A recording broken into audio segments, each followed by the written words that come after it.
Is it giving you what you want?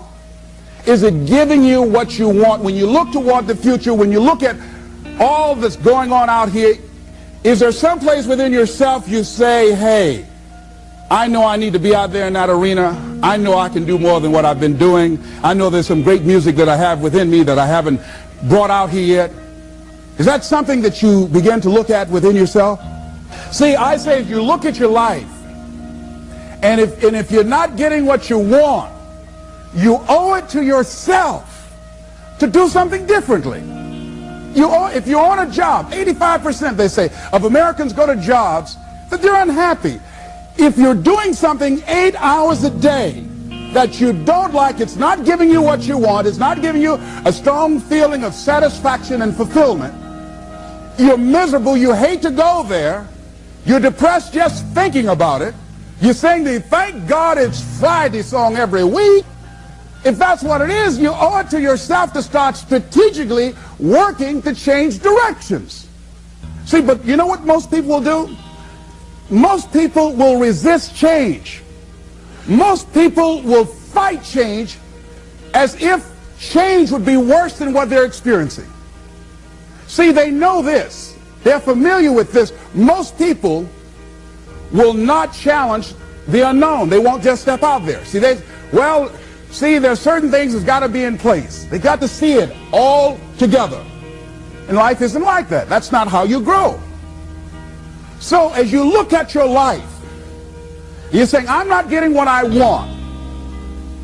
As you begin to look toward the future, begin to know that whatever it takes for you to create that, you've got that in you.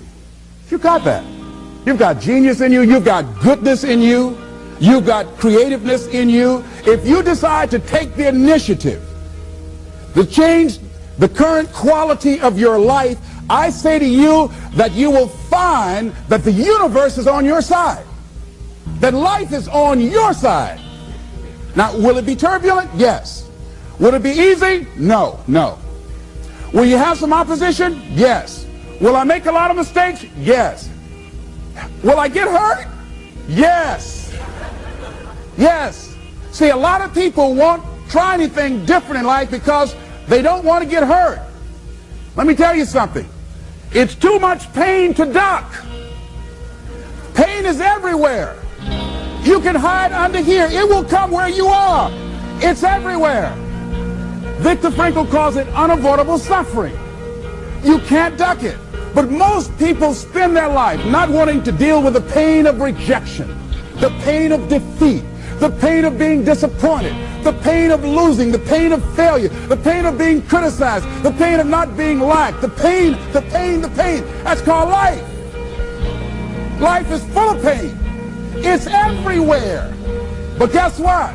There's no gain without pain, because it's the pain of regret that you experience. If I had it to do over again. Dr. Howard Thurman, one of the mentors of Dr. Martin Luther King Jr.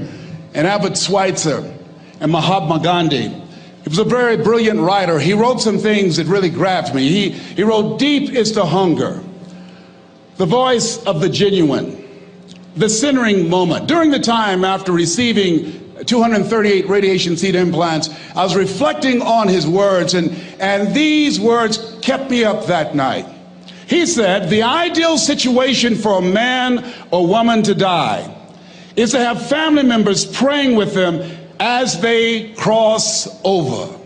He said, but imagine, if you will, being on your deathbed and standing around your bed, the ghost of the dreams, the ideas, the abilities, the talents given to you by life, and that you, for whatever reason, you never went after that dream. You never acted on those ideas. You never used those talents. You never used those gifts. And there they are standing around your bed looking at you with large angry eyes saying, we came to you and only you could have given us life. And now we must die with you forever. And the question is, if you died today, what dreams, what ideas, what talents, what books, what music, what leadership, what voice will die with you? Miles Monroe, great orator and speaker, said the wealthiest place on the planet, it's not in the Far East where there's oil in the ground. It's not in South Africa where there are diamond mines. He said the wealthiest place on the planet is the cemetery. Because there you'll find greatness that we've never seen. There you'll find talent and genius and potential never actualized. Perhaps that's why Henry David Thoreau wrote the words, "Oh God, to reach the point of death, only to realize that you've never lived." Maybe that's why some unknown writer wrote the words, "What if you live your whole life only to discover that it was wrong? That it was wrong. That you were chosen to do something else and you didn't do it." Repeat after me, please. Live full. Die empty. I want you to take some notes and some things, and I want you to think about your goals and dreams in the three categories that I mentioned: personal, professional, and your social contribution. How many of you are serious about your goals and dreams? Raise your hands, please. Thank you very much. How many of you don't want to take your dreams to your grave with you? Raise your hands, please. Very good. Shake someone's hand on your right and left. Look them in the eyes and say, "Get out of your head and step into your greatness." Do that right now, please. Say, "Get out of your head and step into your greatness." I want you to write this down. Let us say together, as you think about your goals and dreams, let us say together, "It's possible," together, please. Yes, write that down. See, ladies and gentlemen, as an entrepreneur, I've been an entrepreneur for 20 years. It's my 21st year. I could have been speaking and training for 34 years.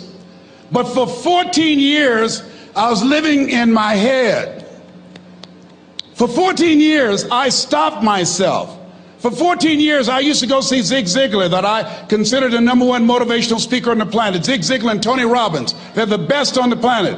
Bob Proctor, they're the best on the planet.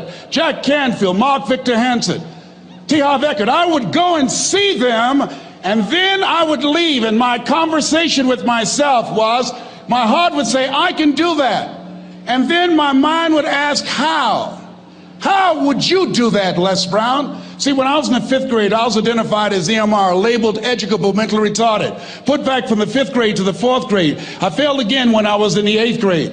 I have no college training. And a man changed my life, and I'll never forget his name, Mr. Leroy Washington. He's in his 80s now, and he's blind from glaucoma, but he gave me a different vision of myself. I was in his class waiting on another student. He came in and said, "Young man, go to the board and work this problem out for me." I said, "Oh, sir, I can't do that." I said, "Why not?" I said, I'm not one of your students." He said, "Look at me." "Yes, sir.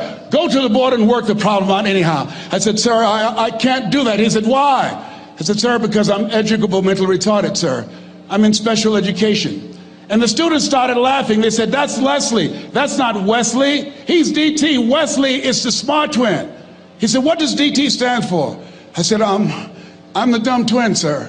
And as the students laughed at me, he came from behind his desk, he looked at me and he said, "Don't you ever say that again. Someone's opinion of you does not have to become your reality."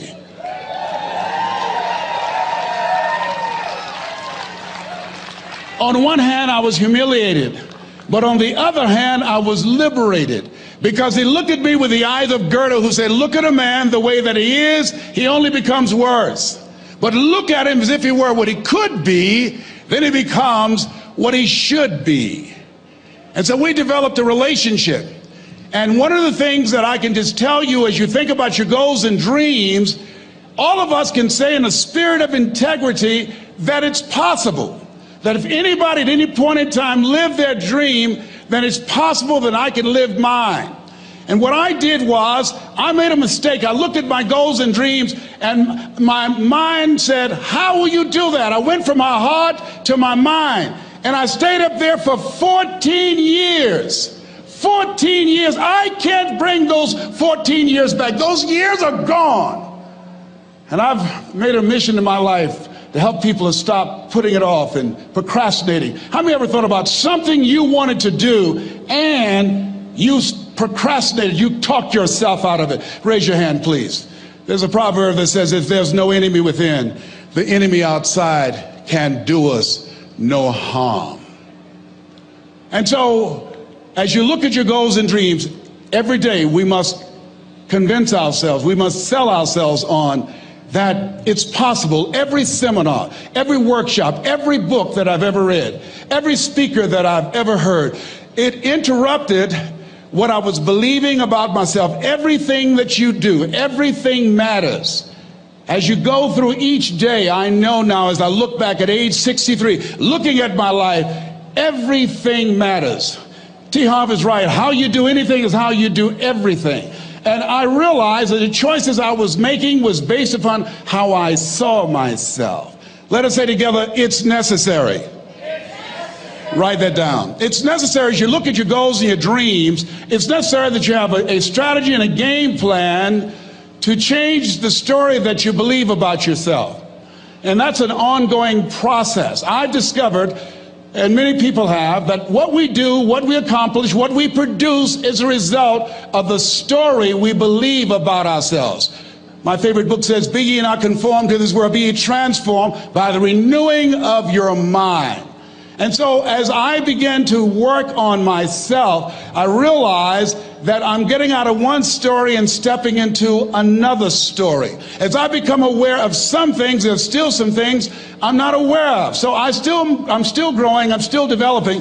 I'm like the lady who said, Lord, I ain't what I want to be, ain't what I'm going to be, but thank God I sure ain't what I was. But I realized that you have to work on yourself on a regular basis, and write this down, for mental mindset. For mental mindset and stamina. Because things are going to happen to you.